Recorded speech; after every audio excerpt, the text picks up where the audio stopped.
Hi friends, welcome to our channel. ఎలా ఉన్నారు? అందరూ బాగుండాలని కోరుకుంటున్నా. టుడే రెసిపీ వచ్చేసి ఫ్రాన్స్ కర్రీ ఎలా చేశానో చూద్దాం రండి.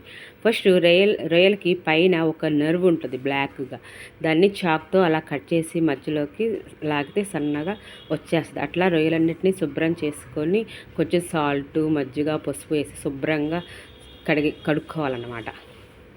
శుభ్రంగా కడుక్కున్న రొయ్యలని గిన్నెలోకి తీసుకొని ఉప్పు, పసుపు, కారం, నిమ్మరసం, అల్లం వెల్లుల్లి పేస్ట్ వేసి మొత్తం శుభ్రంగా రొయ్యలకు పట్టేలాగా బాగా కలుపుకొని ఒక 15 or 30 minutes మ్యారినేట్ చేసి పెట్టుకోవాలి. ఇప్పుడు ఒక బాండీలో చెక్క, లవంగం, బిర్యానీ ఆకు వేసేసి సన్నగా చాప్ చేసుకున్న ఆనియన్స్, చీలికలు వేసి వేయించుకోవాలి. పసుపు, ఉప్పు వేయాలి.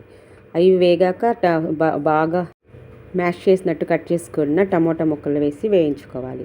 అవి బాగా దగ్గర పడ్డాక మనం మ్యారినేట్ చేసి పెట్టుకున్న రొయ్యల్ని ఆ కర్రీలో వేసి నీరంతా పోయే వరకు ఉడకబెట్టుకోవాలి, అంటే కుక్ చేసుకోవాలి.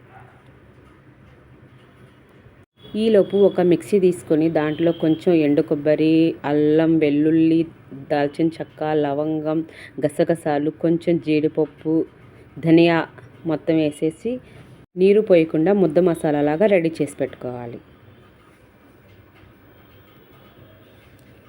ఇప్పుడు దగ్గర పడిన ఈ రొయ్యల కర్రీలో ఈ ముద్ద మసాలా వేయాలన్నమాట, అంటే డ్రై మసాలా వేసి మొత్తంగా కర్రీ అంతా కలిసేలాగా గరిటెతోటి తిప్పుకోవాలి. మనకి ఇప్పుడు సరిపడినంత కారం, ఉప్పు వేసి కలుపుకోవాలి. దీంట్లో కొంచెం పుదీనా, కొత్తిమీర వేసి బాగా కలుపుకోవాలి. ఇది వేయడం వల్ల ఏంటంటే రొయ్యల వాసన అనేది రాకుండా మంచి వాసన వస్తుంది, ఫ్లేవర్ఫుల్గా ఉంటుంది. ఇది కర్రీలాగా కాకుండా అలాగని ఫ్రైలాగా కాకుండా మీడియంగా ఉంటుంది, చాలా బాగుంటుంది. స్పూన్తో తీసుకొని ఉట్టిగా కూడా తినొచ్చు, అంత కమ్మగా బాగుంటుంది. ఒక్కసారి ట్రై చేయండి. లైక్ చేయండి, షేర్ చేయండి, సబ్స్క్రైబ్ చేయండి ఫ్రెండ్స్.